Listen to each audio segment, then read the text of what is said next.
আসন্ন লোকসভা নির্বাচনে এই মানুষের মধ্যে নিবিড় প্রচারে ঝাঁপিয়ে পড়ার আহ্বান জানালেন আইএসএফ চেয়ারম্যান তথা বিধায়ক নওশাদ সিদ্দিকী। এই নিউজটি নিবেদন করছে কসমো বাজার।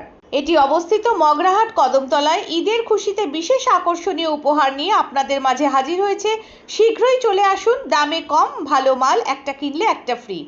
আজ মুর্শিদাবাদের ডোমকলে এক কর্মী সভায় তিনি দীর্ঘ বক্তব্য রাখেন।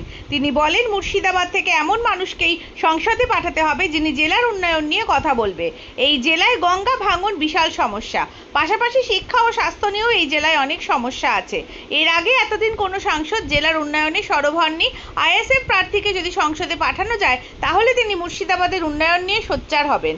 সংসদেও আইএসএফ ইতিবাচক ভূমিকা নেবে বলে তিনি জানান। তিনি কর্মীদের উদ্দেশ্যে বলেন, নিবিড় প্রচার অভিযানে এখন থেকেই নামতে হবে।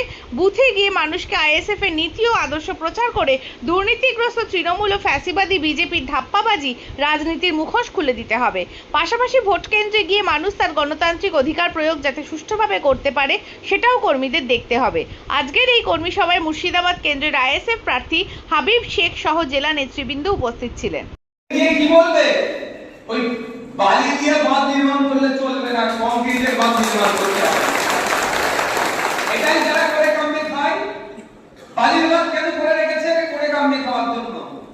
ঝড় হবে, প্রাকৃতিক দুর্যোগ হবে, বৃষ্টি হবে, বাঁধ ভেঙে যাবে, যে ত্রাণটা আসবে লুটে খেতে হবে।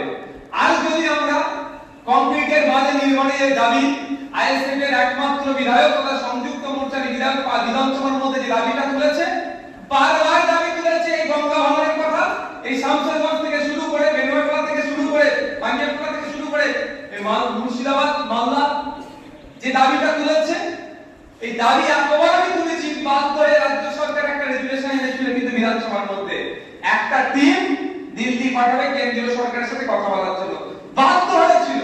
পশ্চিমবাংলার ইতিহাসে দেখা যাবে মনে এই প্রথম এই গঙ্গা ভাঙনের জন্য টিম তৈরি করে দিল্লি পাঠাতে বলেছিল।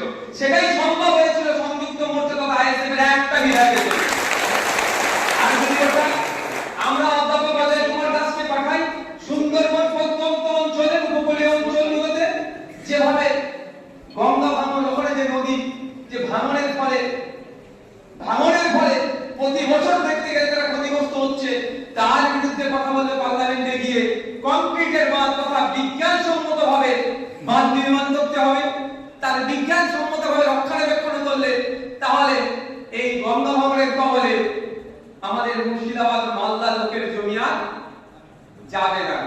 এই দাবি তুললে তৈরি হচ্ছে। এই দল যদি আগামী দিনে প্রতিষ্ঠিত হয়ে যায়, পার্লামেন্টের মধ্যে গিয়ে টিকটক ভিডিও করার তো দূরের কথা, সেখানে গিয়ে মুর্শিদাবাদ বাসীর জমি গেল গঙ্গা ভাঙনে চলে যাচ্ছে কথা বলবে,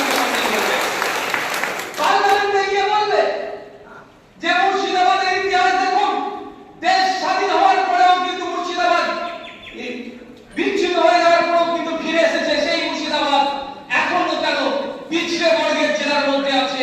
মুর্শিদাবাদ দেশ স্বাধীন হওয়ার পরেও কেন এখনো পর্যন্ত কেন্দ্রীয় বিশ্ববিদ্যালয় পেল না? এর আওয়াজটা আমাদের হাবিব শেখ দিয়ে তুললোকে আটকাতে হবে। এই আওয়াজ তুলবে, এই আওয়াজ হাবিব শেখকে পার্লামেন্টে বলবে, যেখানে ৭৮ লক্ষের মতো মানুষ বসবাস করছে। এমসের মতো হসপিটাল, পিজির মতো হসপিটাল কেন মুর্শিদাবাদকে দেওয়া হলো না? এই আওয়াজটা স্বাস্থ্যের আন্দোলন আছে, মাঠে ঘাটে যেমন আমরা করছি পার্লামেন্টের মধ্যে গিয়ে করবে। সুতরাং এদেরকে এগিয়ে দিতে দেওয়া যাবে না, এদেরকে আটকাতে হবে। সেই জন্য দিদিটা দেখলে বুঝে যাবে বিধানসভা পঞ্চায়েত নির্বাচনে কিভাবে আইএসএফ এর কর্মীদের উপর অত্যাচার নেমেছে। যেখানে আইএসএফ শক্তিশালী সেখানে বুলডোজার চালিয়েছে ওখানে অনেক বিরোধী দল আছে। আমি তাদের দিকে কিছু ক্ষতি করে না বলে আমি খুশি হচ্ছি না, এসব আমরা দুঃখ পাচ্ছি না। আমি তারা অন্তত সেফ জোনে ছিল, থাকুক।